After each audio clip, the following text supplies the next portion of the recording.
आज के वीडियो में वर्षों से चली आ रही परेशानियों को आज दूर कर दिया जाएगा, क्योंकि सबसे बड़ी समस्या विद्यार्थियों के जीवन में होती है, विद्यार्थी लाइफ में होती है कि हिंदी एक ऐसा विषय है जिनके पाठ और लेखक का नाम करना, याद रखना एकदम आवश्यक है। क्योंकि परीक्षा में कम से कम 4 या 5 नंबर इसे निश्चित रूप से रहता है। तो ये देखा जाता है अक्सर कि विद्यार्थी पाठ का नाम याद करते हैं, उनके लेखक का नाम याद करते हैं, लेकिन वो भूल जाते हैं। जब जब उसकी आवश्यकता होगी तो उसे भूल जाते हैं। लेकिन आज ये सारी समस्याएं दूर हो जाएगी। हमारे साथ वीडियो में बने रहें।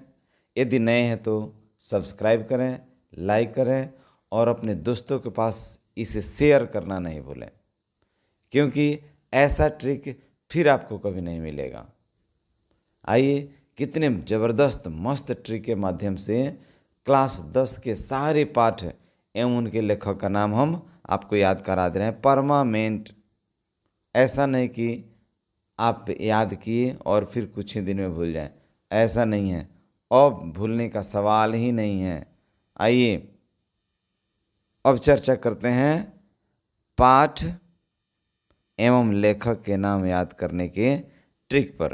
तो सबसे पहले देखिएगा, ध्यान दीजिएगा, इस साइड में पाठ दिया गया है और दूसरी साइड में लेखक का नाम दिया गया है। एक एक करके अब अध्ययन करेंगे और देखते हैं कि कैसे याद नहीं होता है।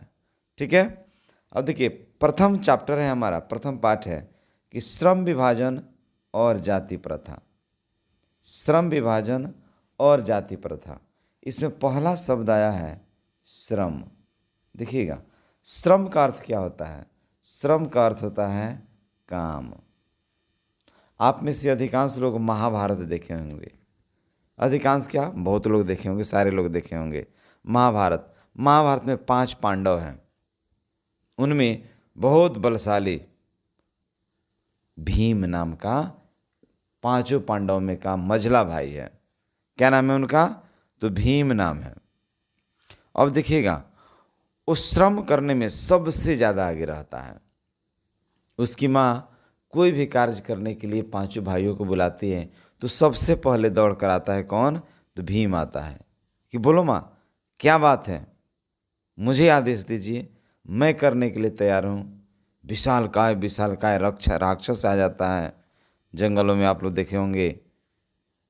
तो उन राक्षसों को मारने के लिए कौन तैयार होता है? तो भीम तैयार होता है। बड़े बड़े शिलाएं उठाने की बात हो, कौन उठा कर लाता है? भीम उठा कर लाता हो। अर्थात काम करने में भीम सबसे आगे हैं। ठीक है, तो ये श्रम विभाजन और जाति प्रथा के लेखक कौन है? तो भीमराव अंबेडकर। याद रखिएगा, श्रम भीम, श्रम भीम।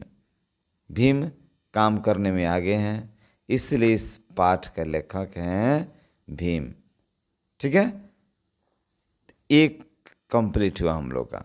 दूसरा आइए, 20 के दांत। 20 के दांत पाठ के लेखक कौन है? तो 20, पहला शब्द है 20। 20 का अर्थ क्या होता है?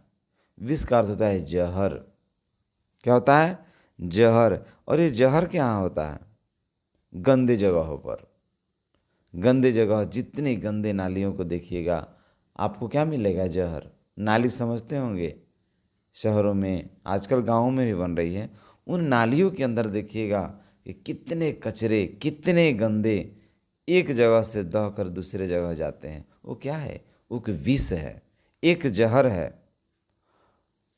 तो निश्चित रूप से देखिए, विष कहाँ होता है? तो नाली में। याद रखिएगा, ट्रिक है ये। विष कहाँ होता है? तो नाली में। नाली में, नाली से नलिन विलोचन शर्मा। जब भी आ जाए 20 के दांत, तो याद रखिए विष कहाँ होता है? तो नाली में। तो नाली से नलिन विलोचन शर्मा। क्लियर? कोई दिक्कत? आगे बढ़ें। चलिए तीसरे पाठ पर आते हैं।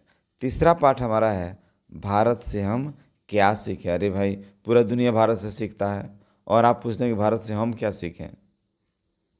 पूरा विश्व, पूरा दुनिया आज भारत से सीखने आता है और फिर पूछा जा रहा है कि भारत से हम क्या सीखें। भारत से बहुत कुछ सीखने को मिलता है। जितना अधिक आप सीख लें, आपको भारत से सीखना पड़ता है। अधिकाधिक, इसको अंग्रेजी में क्या कहते हैं? अधिक से अधिक, इसको अंग्रेजी में कहते हैं मैक्सिमम। तो हम भारत से कितना सीखें? मैक्सिमम सीखें, जितना हो सके हम सीख लें। तो मैक्सिमम, देखिए मैक्सिमम से याद गया मैक्स मूलर, याद रहेगा ना। भारत से हम क्या सीखें? तो बहुत सारा, मैक्सिमम सीखें मैक्स मूलर। क्लियर है ना? मज़ेदार ट्रिक। यदि ये ट्रिक अच्छा लगे तो आप कमेंट करना ना भूलेंगे, ठीक है। यदि आप कमेंट नहीं करेंगे तो मुझे लगेगा कि आपको ये ट्रिक अच्छा नहीं लग रहा है। कमेंट देखेंगे, यदि आप लोग संतुष्ट हैं तो जो पद है उसका भी हम ट्रिक बनाकर आपको देंगे। ये केवल गद है। यदि कमेंट नहीं करेंगे, शेयर नहीं करेंगे, तो मैं आगे वीडियो बनाना बड़ा मुश्किल है। यदि आप अगला वीडियो देखना चाहते हैं ट्रिक के माध्यम से तो कमेंट में ज़रूर बताइएगा, ठीक है। चौथा चैप्टर देखिएगा। चौथा पाठ हमारा है कि नाखून क्यों बढ़ते हैं।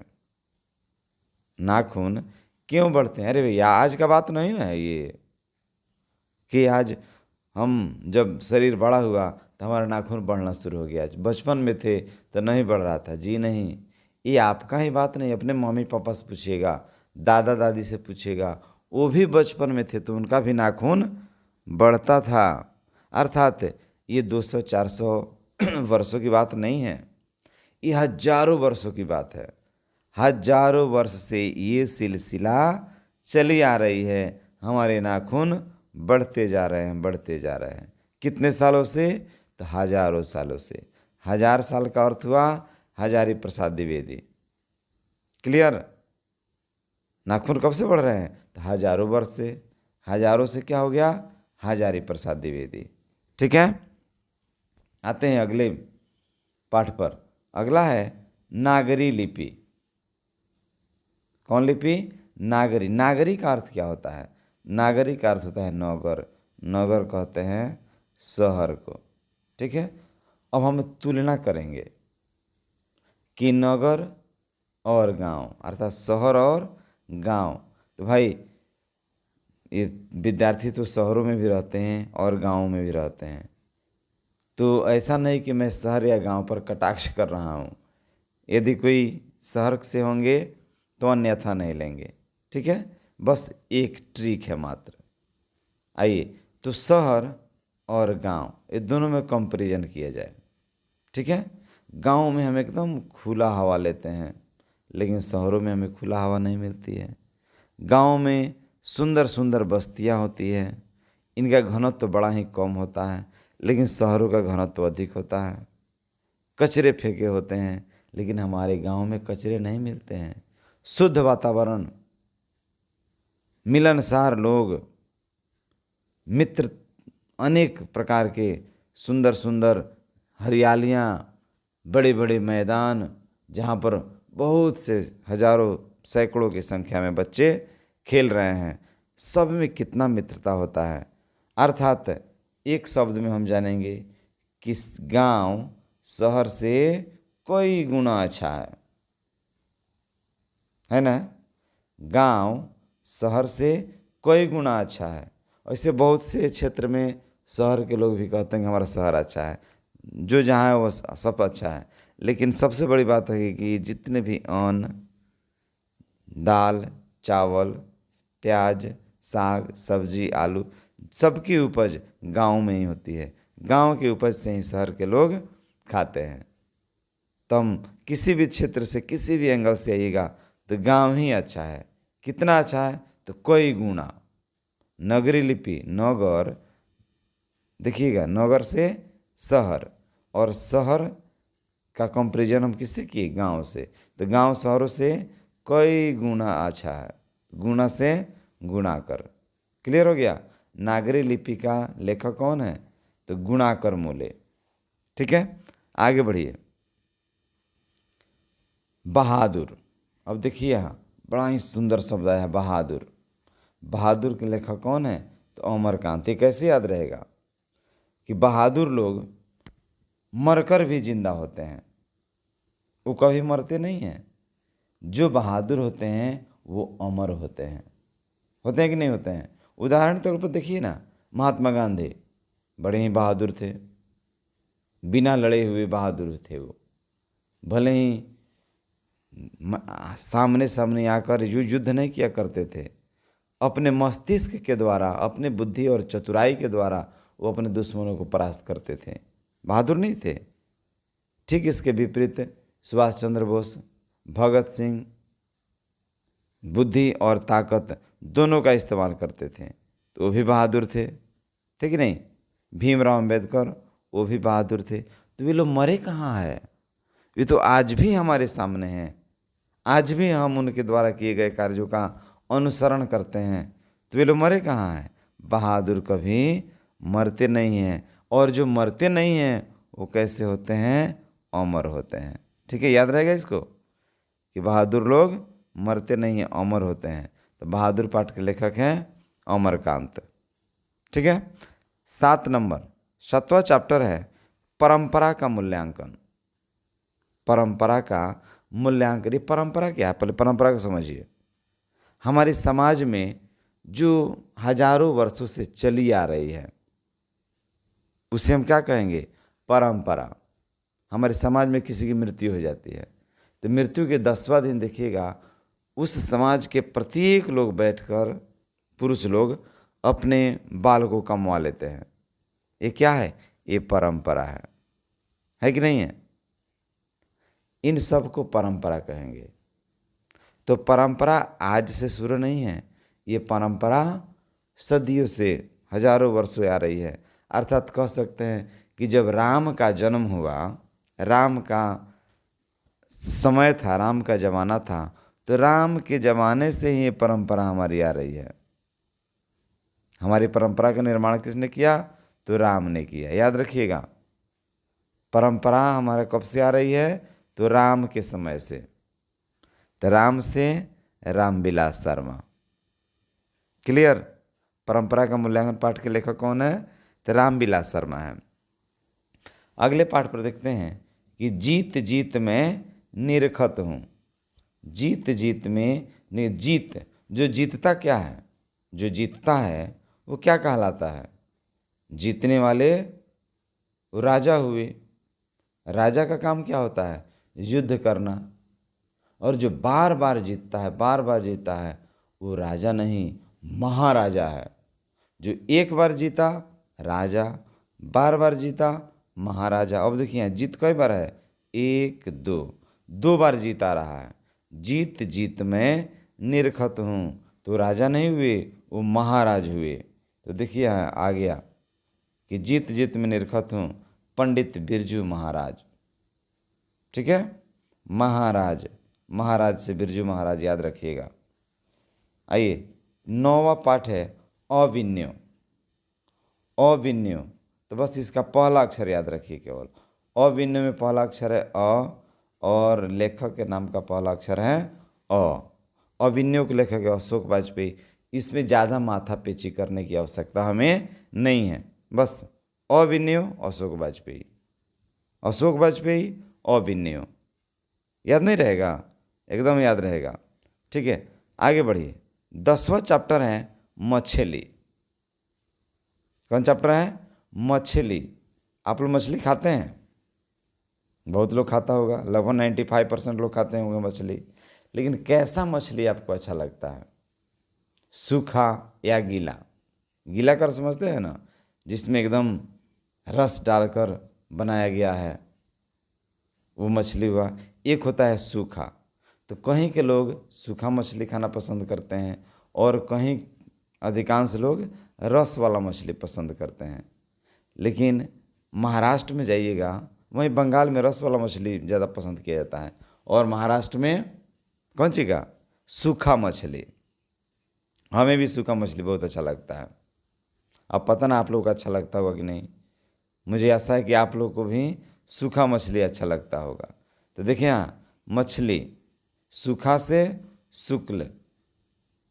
कैसा मछली अच्छा लगता है? तो सूखा मछली, सूखा मछली, सूखा से शुक्ल। ठीक है, आपके मामा जी आए हुए हैं आपके घर पे, आपके दादाजी कह रहे हैं विनोद सूखा मछली लाओ।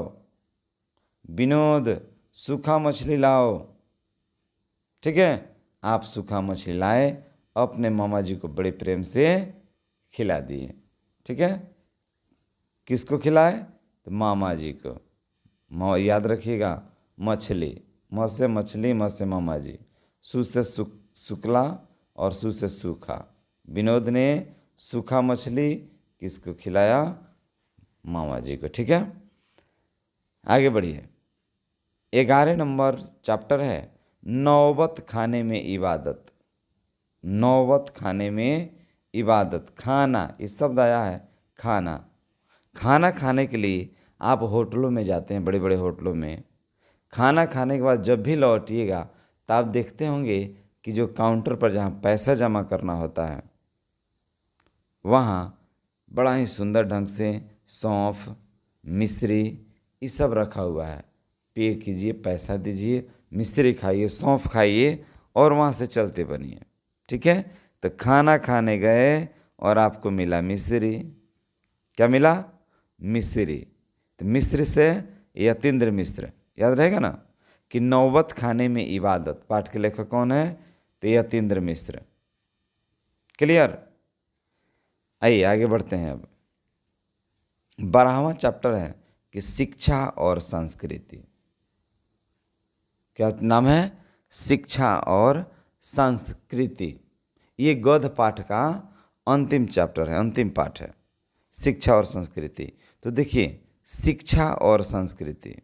शिक्षा का शुरुआत ऐसे तो बहुत पहले से हुआ था, लेकिन उसे आगे बढ़ाने का कार्य किसने किया? कौन सा व्यक्ति भारत में शिक्षा पर सबसे अधिक बल दिया कि जब तक शिक्षा नहीं होगा हमारा समाज आगे नहीं बढ़ने वाला है।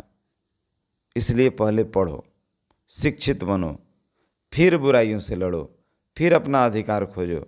अर्थात हमारी शिक्षा और संस्कृति किनकी देन है? तो महात्मा गांधी की देन है। किनकी देन है? महात्मा गांधी की।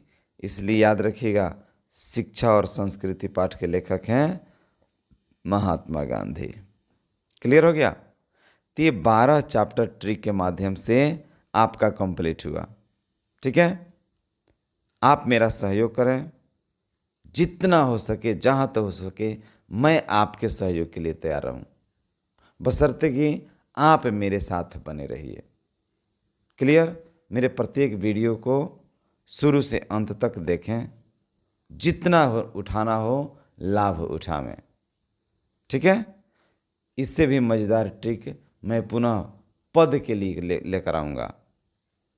लेकिन आप कमेंट करना नहीं भूलेंगे, लाइक करना नहीं भूलेंगे और अपने दोस्तों के पास तो पक्का शेयर करेंगे। ठीक है, चलिए फिर मिलते हैं अगले वीडियो में। तब तक के लिए ओके, बाय।